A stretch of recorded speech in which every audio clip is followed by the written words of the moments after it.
this foam bath. Clear, gentle, soft, smooth, cleansed. Pear's pure body care, because all my skin needs is pears and water.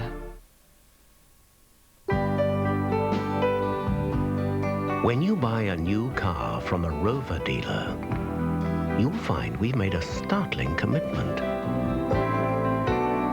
If you're not completely satisfied within 30 days or 1,000 miles, we'll replace it or refund the cost. We can't think of any reason why you'd want to. But then again...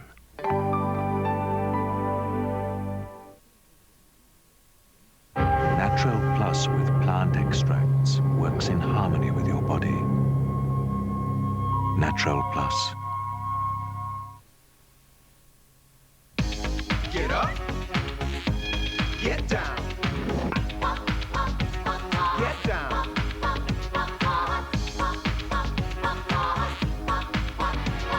Strawberry, apple, chocolate flavors. Everybody's talking about Pop Tarts. Talk about.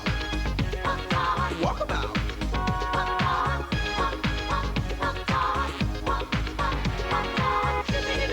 They're so hot they're cool. What could be better than to spend a day at the races? Bring your family and friends to sample the splendid atmosphere of racing at one of Yorkshire's 9 racecourses.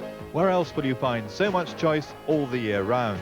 For a free fixture booklet, ring now on 0937 580 051. Go racing in Yorkshire this week. Still no answer, sir. Right, Boff, we're going in. Windy.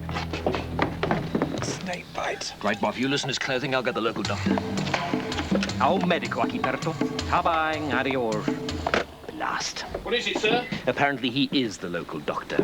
That's enough loosening now, Boff. We're looking for his Barclaycard, sir. His Barclaycard? This man's in no state to go shopping. No, I'm going to phone him up for medical advice, sir. You're going to phone Barclaycard for medical advice? Barclaycard International Rescue, sir. They can send doctors... Look, we're wasting time here, Boff. This man has a serious case of snake bite, and there's only one thing that's going to save him. I'm going to have to locate the wound and suck out the poison.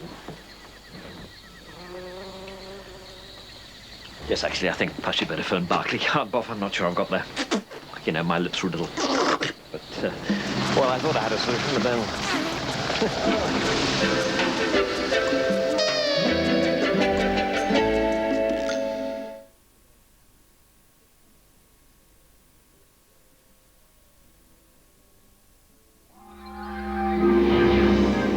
Ashington Lions Club is just one of more than 850 Lions Clubs in the UK.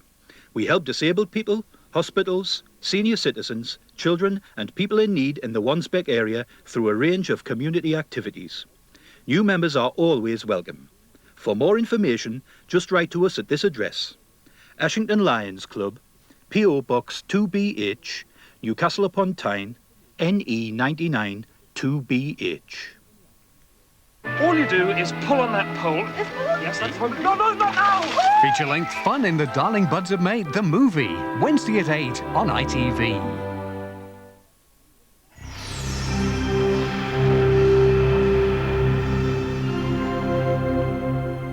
Now on Tyne Tees, the news from ITN.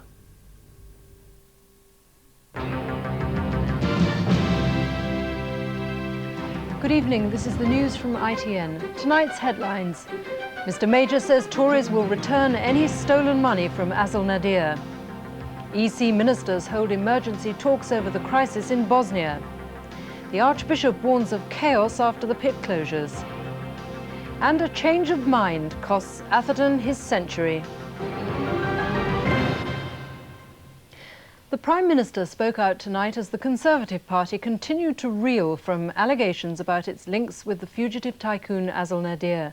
Mr Major said any stolen money donated to the party would be given back, but he had nothing to say about the position of the Northern Ireland Minister Michael Mates over his links with Mr Nadir. The Prime Minister faced questions on the Azil Nadir affair as he arrived at the European summit in Copenhagen. Amid fresh allegations that donations made by Mr Nadir to the Conservatives were from money stolen from his companies, John Major insisted the party did not want money dishonestly obtained. If it proves to have been dishonestly obtained and dishonestly remitted to us, then of course we will return it.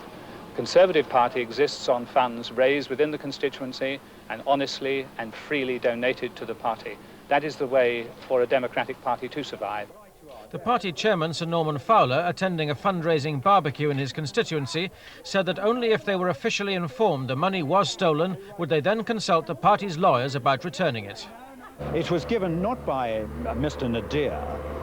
It was given, in fact, by Polypec, which at that stage was regarded as a leading British company. But as I continue to repeat, if that money is established to have been stolen, then obviously there is no question whatsoever. But we will look into this. We will look into this, obviously, very urgently indeed. 2 years ago, the then party treasurer, Sir John Cope, gave the administrators winding up Nadir's business empire full details of the payments, which ended in 1990.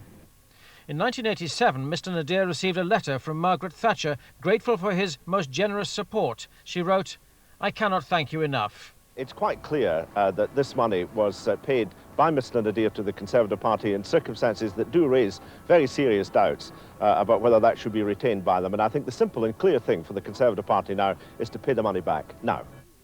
There was no sign at his home today of the Northern Ireland Minister, Michael Mates, his involvement with Mr Nadir losing him support among Conservative MPs.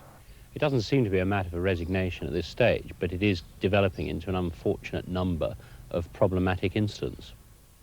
Mr Mates has no apparent intention of resigning, but the Prime Minister failed to endorse him when questioned tonight.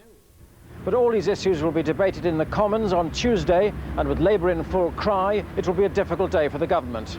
Dylan Mathias, ITN, Westminster. An emergency meeting of European Community foreign ministers broke up a short time ago. The envoy Lord Owen told the meeting his peace plan was dead. As a next step, the EC has invited Bosnia's president to Copenhagen for talks. The night before the summit, the community's foreign ministers gather in emergency session, facing the reality that their policy on Bosnia has all but collapsed. The Van Soen plan is dead. Bosnia is to be carved up along ethnic lines. Douglas Hurd putting on the bravest face possible in the circumstances. It's going to be one country, that's clear. It's not partitioned like the partition of Poland in the 18th century. But how that country is organized within itself, how many provinces and what their powers are, that's what the negotiation, I think, will be about. Their peace negotiator, Lord Owen, had come to Copenhagen to tell them officially that his plan will never be implemented. Europe must now, he says, accept that ending the fighting, even with an unsatisfactory settlement, is better than letting the war drag on. A high priority must be given to a peace, even if it's an unsatisfactory one in many respects, from the sort of overall values and principles we want. That's quite it. Into this flew John Major this evening. He and other heads of government are being briefed on the situation, but this has not been a glorious episode for the community, and they will be keen to move swiftly on to other matters. Serbia and Croatia will announce their plans for the partition of Bosnia next week. If the defeated Muslims agree to them, then Europe will have no option but to go along. No one pretends to be happy with the situation, but then nor does anyone claim to have any better idea about what to do next. James Mates, ITN, Copenhagen. Well, now we can go over now live to Copenhagen and our Europe correspondent Libby Wiener. Libby, is the Azil Nadir affair likely to overshadow Mr Major's appearance at the summit, do you think? Well, Julia, it does seem to have done so far. Mr Major arrived here tonight hoping to talk about jobs and competitiveness in the economy, things like that, perhaps boasting a little about the fact that Britain looks like being the only EC country coming out of recession. In fact, he found himself facing a barrage of questions from journalists about the Nadir affair, not least what will happen to the Northern Ireland Minister, Mr Michael Mates, whether he'll be staying on in government or not. And on that, Mr Major